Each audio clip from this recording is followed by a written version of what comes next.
وكنز لا تخاف عليه لصا خفيف الحمل يوجد حيث كنت.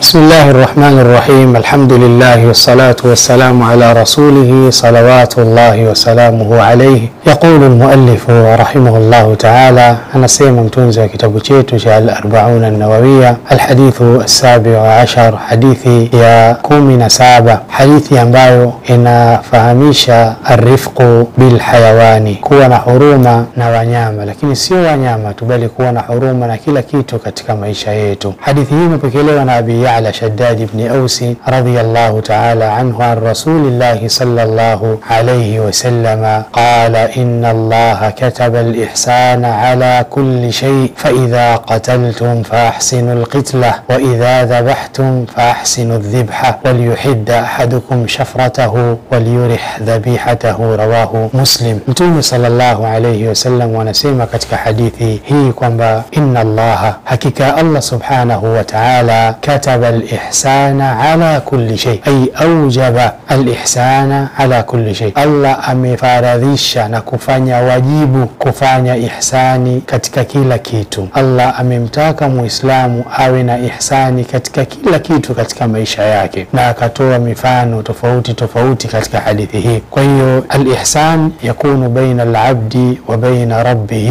wa baina al-abdi wa baina an-nasi, lakini wa baina al-abdi wa baina al-bahaim. Ihsani ya kwanza huwa ni baina ya Allah pamoja na waja wake, lakini kuna ihsani ya waja wao kwa wao, lakini kuna ihsani yetu sisi waja viumbe na wanyama vile vile kuwafanyia ihsan. Amma al-ihsanu baina al-abdi wa baina rabbih fa huwa a'la maratibi ad-din, kufanya wema, mja kumfanyia wema Mola wake Allah subhanahu wa ta'ala, ndiyo sehemu kubwa kabisa ya daraja ya dini yetu ya Uislamu. Wadhalika bi an ya'budu rabbahu, na ihsani ya mja kumfanyia Allah subhanahu wa ta'ala ni kumwabudu, na hii ni ihsani ambayo ameieleza Mtume sallallahu alayhi wasallam katika hadithi ya Jibril alayhi salam alipokuja kumuuliza Mtume sallallahu alayhi wasallam kwa kumwambia akhbirni anil ihsan, ya Muhammad, ewe Muhammad, nipe habari kuhusiana na ihsan. Ihsani ni nini? Mtume sallallahu alayhi wasallam wakamueleza Jibril kumwambia kwamba al-ihsan, ihsan an ta'budu Allah, ni kumwabudu Allah subhanahu wa ta'ala kaannaka tarahu, kama kwamba unamuona. Fa in lam takun tarahu, ikiwa wewe humuoni Allah subhanahu wa ta'ala, fa innahu yarak, basi fahamu kwamba yeye Allah subhanahu wa ta'ala anakuona wewe. Kwa hiyo hii ndiyo ihsani ambayo inakusudiwa katika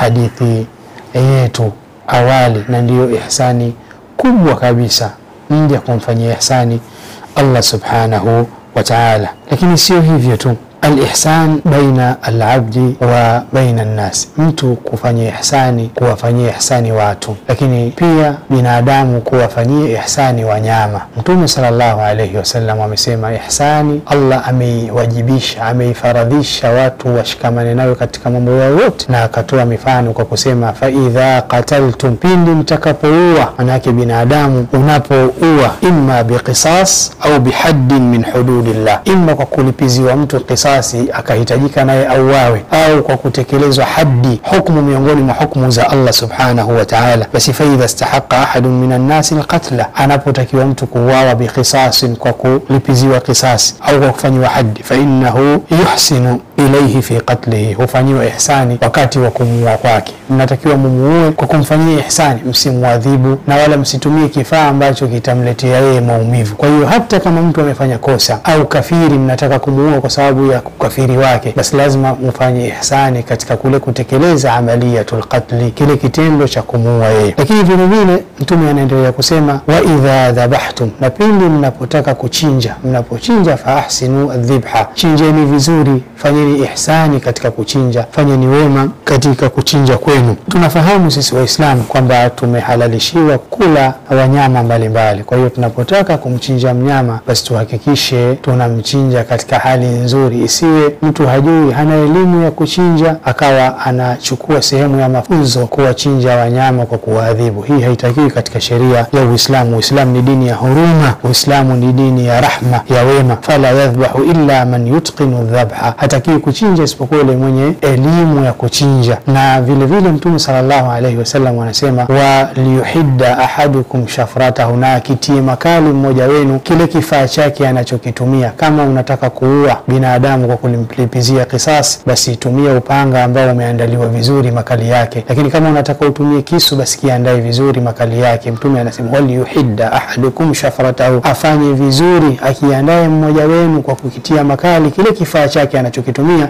lakini waliyurih dhabihatahu, na akipe raha kile kichinjwa chake. Umemchinja mnyama, umemwona anapapatika, bado unataka kumkatakata, unaona bado vile viungo vyake vinacheza, subiri apate baridi, atulizane, mfanyie wema katika hali hile, kisha njoo mkatikati. Lakini la tajma, usikusanye baina ya kule kuwa ushamchinja halafu na maumivu ya baada ya kuwa umemchinja. La tajma alaiha aladhab, adhab almaut wa adhab ataqtir, pale pale ukaunganisha adhabu ya kumchinja na adhabu ya kumkata vipande vipande. Kwa hiyo ihsani tumefundishwa sisi Waislamu katika mambo yetu yote tufanye wema na tufanye vizuri katika maisha yetu. Muislamu, zingatia sana taratibu za Mtume sallallahu alayhi wasallam, na ufahamu kwamba Uislamu ni dini ya huruma na ni dini inayohimiza ihsani, wema, mapenzi na kujali. Hadithi hii imepokelewa na al-Imam Muslim rahimahullahu ta'ala. Wa bihadha naktafi, wa sallallahu wa sallam ala nabiyyina Muhammadin wa ala alihi wa sahbihi wa sallam, walhamdulillahi rabbil alamin.